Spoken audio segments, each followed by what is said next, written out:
I was around at the start of the previous bull market, and while it was a very positive moment and event overall, I have to admit that I did so many mistakes. And after a lot of thinking and reflection, with the hopes of doing better in this bull run, I want to share with you some of the learnings and the conclusions I reached. And hopefully, you'll have here a lot of interesting ideas to apply in your own strategy for this bull run and to help you better navigate these markets. Because at the end of the day, these are mistakes that are very common to every single crypto investor. So better learn and avoid them.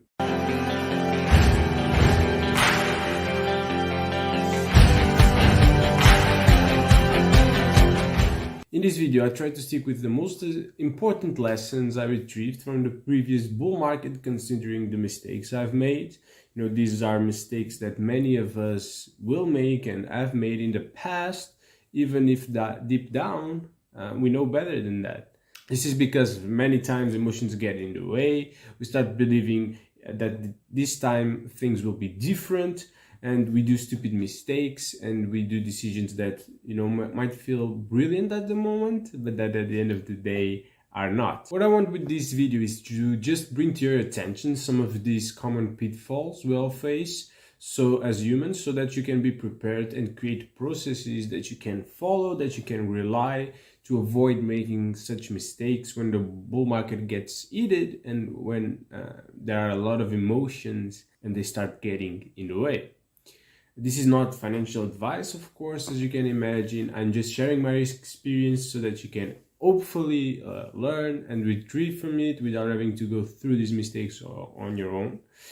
So hopefully this will save you money, time, issues. But for a bit of context, bull markets are short periods of time where prices of cryptocurrency actually start defying logic and even gravity, let's say. Sometimes a token starts to rally, and no matter how overvalued it is, it actually finds a way to keep on rallying, surprising everyone and creating a lot of FOMO.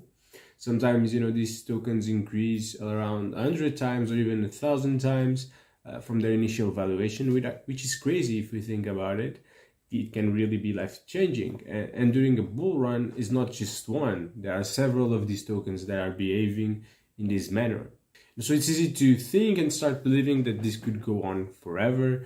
And the reality is that it doesn't, because after the bull run is gone, many of these tokens can drop a lot. Some of them will drop even faster than they have rallied. And the reality is that many of these tokens that you invest during the bull run will likely stop existing, like Luna or for example, FTX.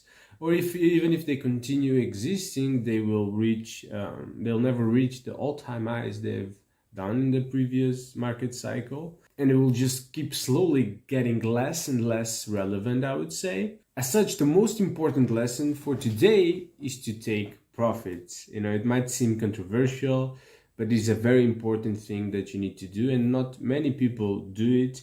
Because during the bull run, everyone is super excited. You have entire communities telling you to have diamond hands and hold your tokens forever, because it is the next best thing and it will go to the moon. But most of the times it is not. And even if you love a project, even if a project is really good and you believe in it and it has great fundamentals and has a chance to have huge success in the long run, the reality is that whenever we reach a bear market, its valuation will decrease. It's just how the market works. So you shouldn't merit these tokens, and you should also allow yourself some space for being wrong. Because even if you think something is great, it might not succeed as you thought it would. So you need to hedge your bets, and taking profits is the right way to do that. So no matter how good of a token you think you have in your hands, I think you should always take some profits. And even if you want to keep a bag of these tokens for the long run, you can, but you shouldn't be afraid of selling these tokens. Probably you should even sell the majority of the tokens, because at the end of the day, if the project is really good, it keeps showing progress, developments, even during the bear market, the reality is that then you'll actually have more funds to get in at a cheaper price if you actually took profits in the way up in the bull run. And this will mean that you'll be able, for the same amount of money, to get more tokens of this project that you really believe in. So isn't that much better than just holding them forever and have a lower amount of tokens if you can actually maximize the amount of tokens you have through taking profits in the right time and reinvesting, re-entering the market in the right time. Now, if you agree, then please just drop a like, that would be awesome. Another great mistake that everyone does, at least in some point in their life, is to try to time the top or the bottom of a market, and that is something that is so hard to do. Even if you're an expert, sometimes you'll get it wrong, sometimes you'll get it right. So it's not assured, because there is really a lot of volatility in the crypto markets, and if we are not careful, we are going to end up just holding the bags, and we'll only notice it after the bull market is gone and the tokens have already decreased significantly. And the best way to avoid this issue is to create a strategy, a process that you will follow and stick to no matter what. And to be honest with you, there are plenty of different strategies that you can follow, and it's up to you to do some research and to decide what is the best strategy for you to use, the one that makes the most sense for you. I will share some strategies here just to see what you prefer and to help you with your research. And starting with the simplest one, but that is a little bit limited, is that you can set some price targets where you'll be able to take some profits at each of these price targets. So for example, here we have ADA, imagine, and we would be applying this strategy for the next bull run. Then we could, for example, take 10% of profits when ADA reaches $2. We could take another 10% at $3, 20% at $5, 10% at $7, 20% at 10 if it ever reaches that value, another 20% at 15, and 10% at 25, for example. And then we would, if ADA reached $25, we would take the entirety of our crypto holdings in profits. But if it doesn't reach the value, we just take the percentage it reaches, and then we have the rest of the tokens for the long run. But the reality is that even though it's very likely that ADA won't reach $25 and you'll have to hold a part of your bag for the long run, but it's good if you believe in the project, you'll always have some exposure to the project. You'll still be guaranteed to be able to take some profits with these price targets, and the amount of profits you'll actually be able to take will depend on the market and on the increase of the price of ADA. Of course, while defining your targets, it's important to be flexible. So you shouldn't just apply these targets blindly to any project. I would say that you should try to take the majority of tokens earlier if you believe less in a project, so that you can get your investment back the sooner the better, I would say. But if you think the project has a lot of potential both now and in the long run, then you can take a little bit more risk and have more optimistic price targets, knowing that you have a big chance of sticking with a significant bag of these tokens to hold at least until the next bull run. However, I don't love this strategy because it has some big limitations. At the end of the day, even if we research past performance, if we take into account diminishing returns of cryptocurrency in each bull run, the reality is that these price targets are just a guess, and it might happen that you're very far off. And if, for example, the token will underperform your expectations, then you can have a huge issue because you have a token that didn't perform as you expected and you have a large bag of it. So at the end of the day, the token for some reason is not doing well, you'll have to take that loss. Or the other way around, you could put not price targets that are not super ambitious, and at the end of the day all your price targets are hit and there's still much more upside for this project. So that's why I'll share with you now a strategy that I think is the best, that is using some kind of risk metric. You decide, it can be whatever you want, and set percentages of the token to be sold when this risk level hits certain levels, so as well as percentage to buy when this risk metric is very low.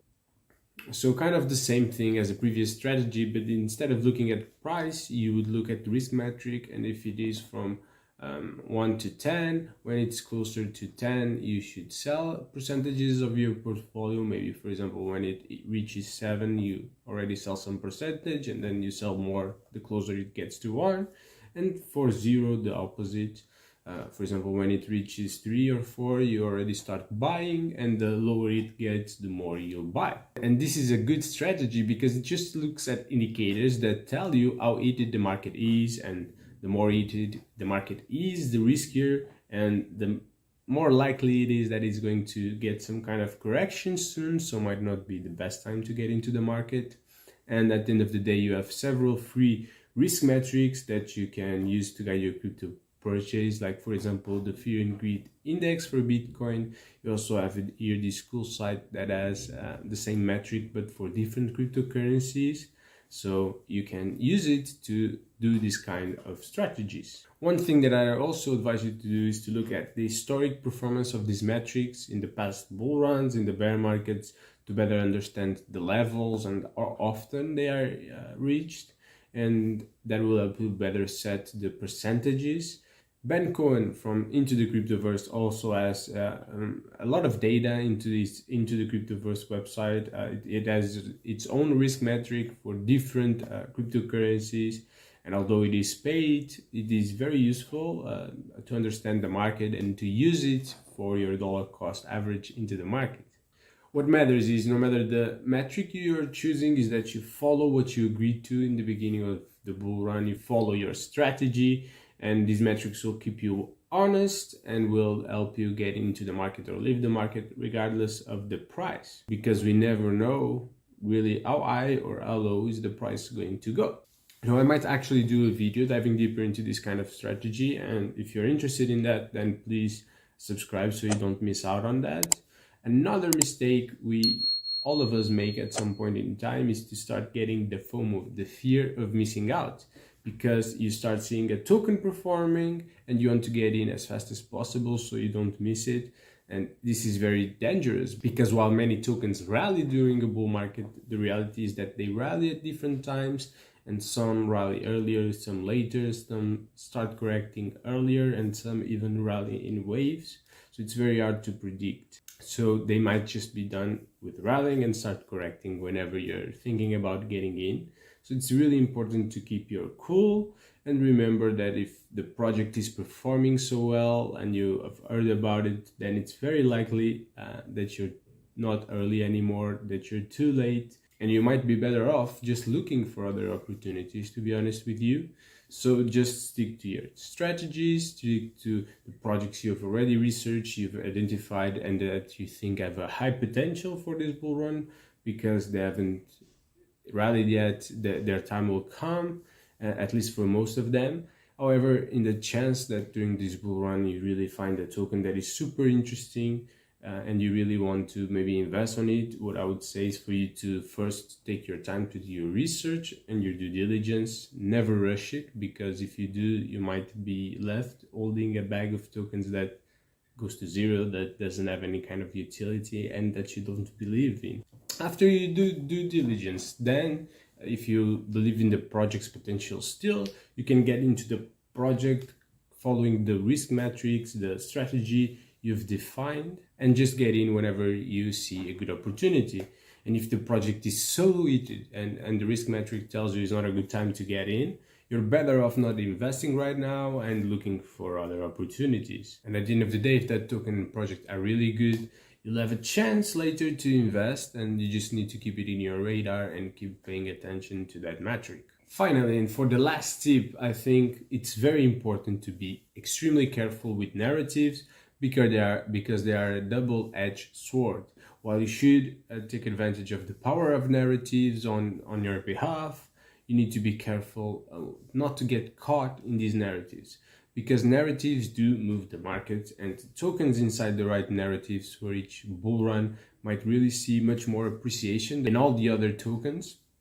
So, for example, last bull run narratives such as DeFi or Ethereum killers really boomed, and in this bull run it's very likely that narratives such as crypto AI or DeepIn will have a huge performance in this cycle. And in fact, I've done a video about some of the best DeepIn projects. They are still very early stage, and you can check it here at the top. So definitely, knowing the power of narratives, you should leverage them to choose the best projects in the right narratives to try to make the best return out of this bull run. However, you need to be careful to not fall into narratives in the middle of the bull run. For example, last cycle there was a strong narrative, a lot of people were talking about the super cycle, And especially big thanks to the increase in adoption from institutional investors to all the bullish news that were coming out, such as even the El Salvador news with Bitcoin.